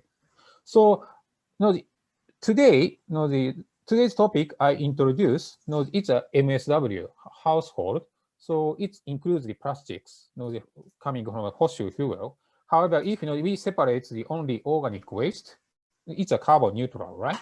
So if we can fabricate the hydrochain only from organic, the carbon neutral materials, at that time, the CO2 emission reduction is effective when we use a hydrochain. But MSW case, not so effective to reduce the CO2 emissions. So the source of materials really affects the carbon, I mean the greenhouse gas emissions. Yes, even if we use a hydrochain, some carbon is coming from the plastics originally included in the MSW, right? So this carbon derived from the plastic is not carbon neutral. So even if we use a hydrochain, we need to count the CO2 from such plastic-derived carbons. So it will decrease the CO2 emission reduction. Okay, thank you for the answer, Dr. Takahashi. Next is from Tarima from Gajah Mada University. She asked about what are the advantages and disadvantages of the hydrothermal carbonization, I think she meant here, a method compared to other waste to energy methods. Okay, I share my screen again. Okay, sir.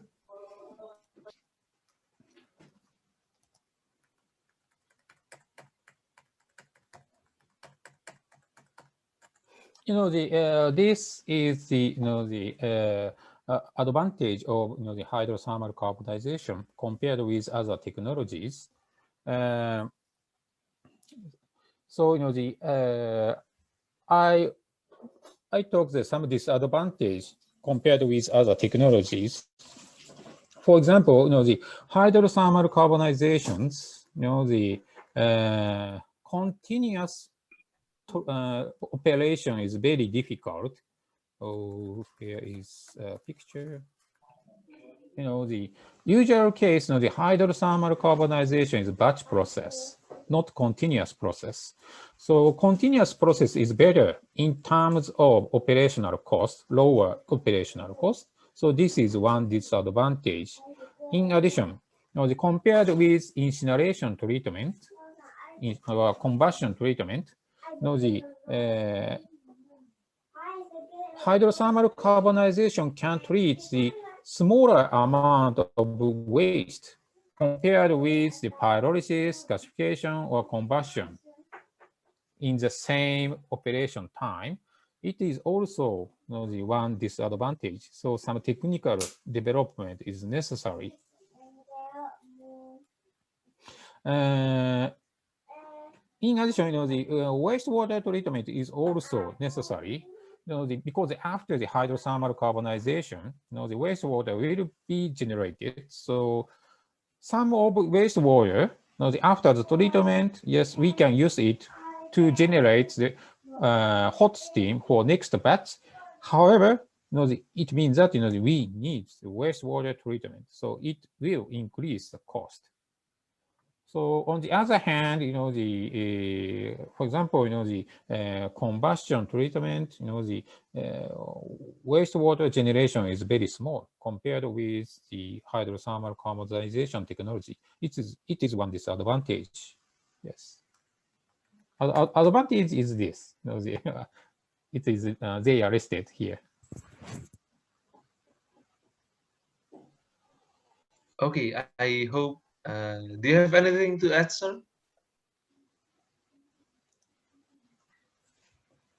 Do you have anything to add, Dr. Takahashi, about this advantage and disadvantages?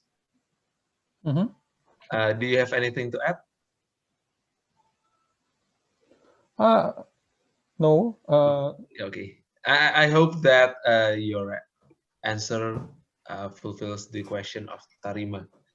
I do note, sir, that on your 12th slide, the hydrogen and carbon ratio and oxygen carbon ratio, that I share the screen. Yeah. 12. 12. Wait. Okay. About the product, if I'm not mistaken. Oh, excuse me. Slide number 12. This one. Yeah, yes, sir. I see that the product has more abundance of hydrogen and oxygen atoms. How it will affect the product in combustion process or any process involved? Okay, so the less amount of the hydrogen and oxygen, of course, it will affect the, for example, the ignition performance and the following combustion performance. How to say, combustion performance, they will be controlled by many factors, not only the hydrogen or oxygen carbon ratios. So it is difficult to conclude, the how to say, general trend.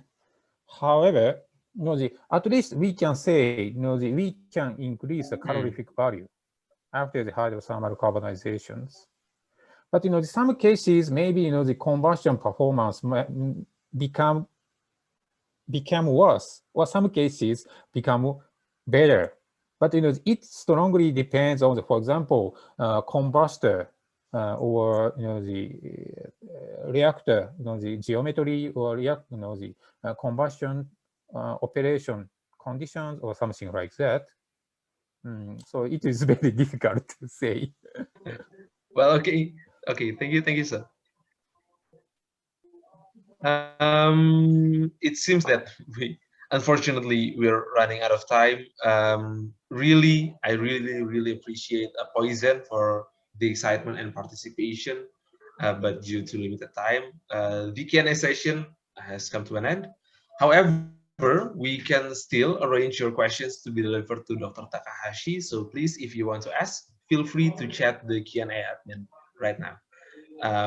Okay, now we are coming to the end of today's Poise Talks. As an expression of gratitude to from Poise UGM to Dr. Fumitake Takahashi, there will be a certificate handover session to Dr. Takahashi. Yeah, thank you. Thank you so much for the session, sir. As an appreciation for Dr. Fumitake Takahashi for the time and valuable input he has shared with all of us today, I would like to offer this small memento as our token of gratitude. And on behalf of everyone, we would like to thank you for your time, sir. Your presence has been really valuable for us today, and we are certainly look forward for many great experiences in the future. Yeah. Okay. Thank you for everyone.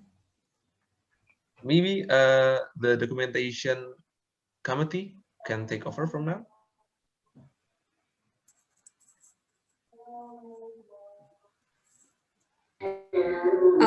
As the person in charge, I would like to ask permission to take a picture of this moment.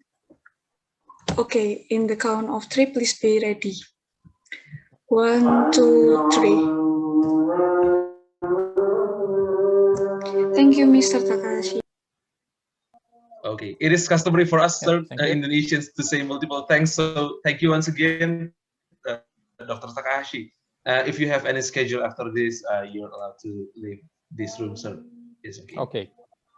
Okay, Poison, today we have discussed the topic of renewable energy with 2 honorable speakers. And now, before fully ending this session, I will give you a summary of today. I will read it quickly.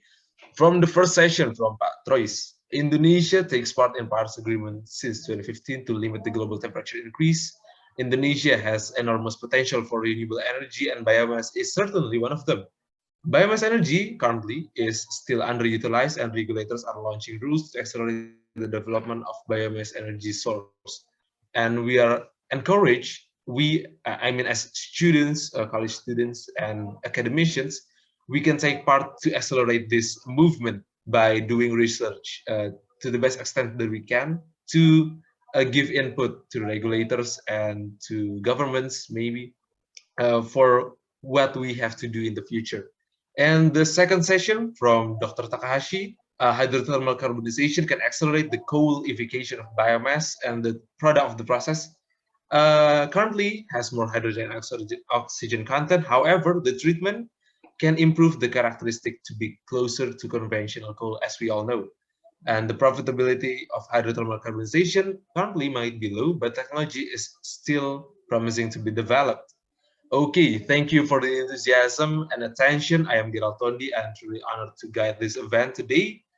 And on behalf of the committees, I want to apologize if there's any mistake be made throughout the discussion. I would like to return the lead back to MC, and thank you for having me.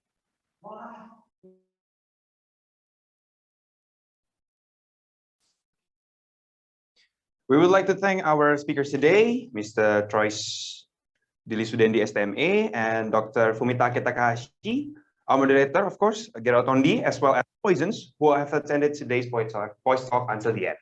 As an expression of our gratitude for Poise UGM to the moderator, there will be a certificate handover session to our moderator, Gerald Tondi. The documentation staff can show the certificate, okay, and the documentation staff can take our photos together.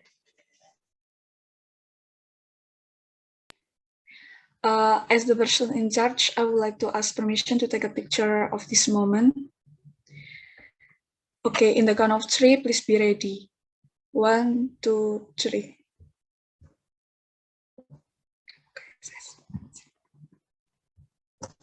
Thank you, Mr. Gerald.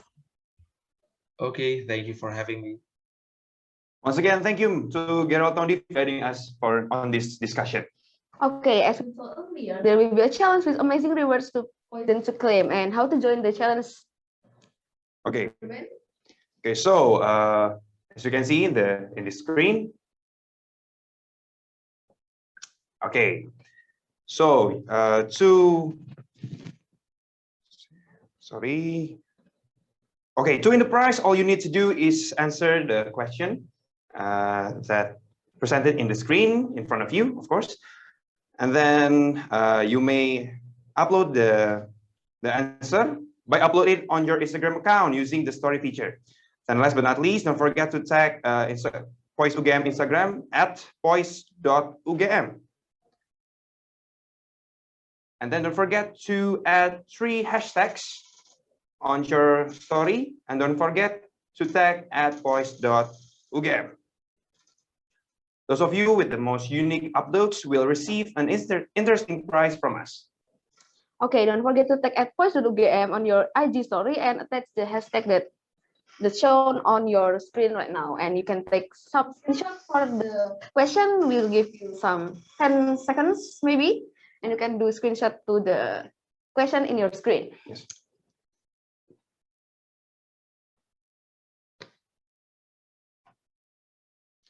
Okay, the time is enough. Before you go into the photo session, we have already prepared an evaluation and certificate register form for all poisons to fill. We hope you can fill it in the form immediately so that we can receive feedback and to prevent for any data error for the certificate. We'll give you some 3 or 2 minutes to fill in the link in the chat Zoom. And don't forget to do some cross-check to your name to attach in the certificate that will give it to you.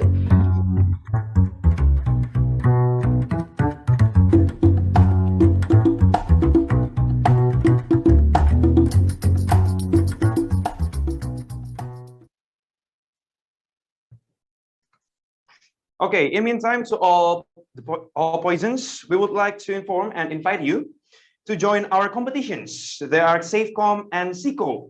SafeCom are safety competition that aims to sharpen students' ability to analyze and solve safety problems either for real or fictional industrial cases. And SICO, or process simulation competition, is competition in the field of simulation process in which participants should give analysis and recommendation on the problem that happened in some unit in the industry.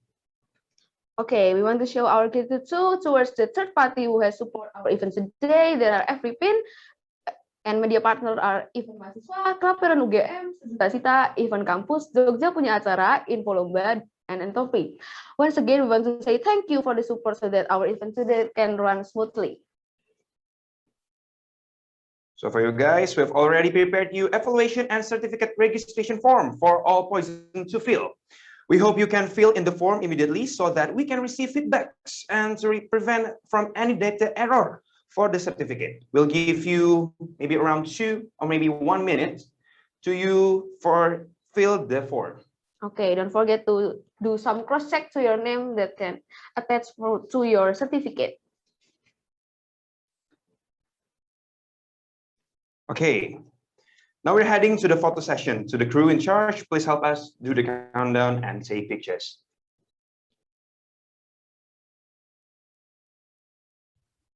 To all poisons, please turn on your camera.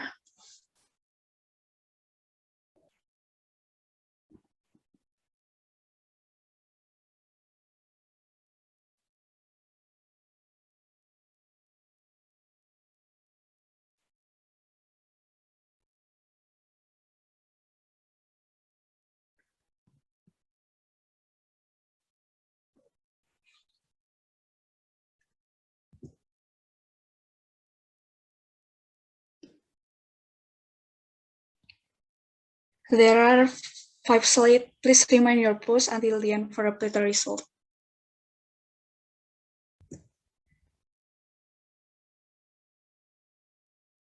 Slide 1, in the count of 3. 1, 2, 3.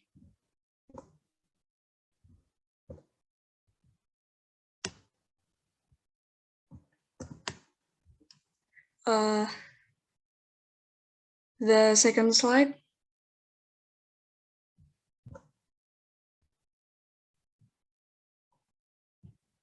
Third slide. 1, 2, 3. And the last. 1, 2, 3. Thank you. Thank you for all Poison who has spent your precious time with us. May the knowledge we have gained for the amazing speaker be useful to us. Finally, on behalf of all of the crews of Poise UGM 2021, we apologize for any mistakes we made through the event today. I'm Ben Gary. And I'm Angelita Dianda. It has been a pleasure for us to host this event today. Salam sejahtera, shalom, om swastiastu, namo buddhaya, salam kebajikan, assalamualaikum warahmatullahi wabarakatuh. Have a nice day, Poisons, and you may now allow to leave this Zoom meeting. Bye. Bye.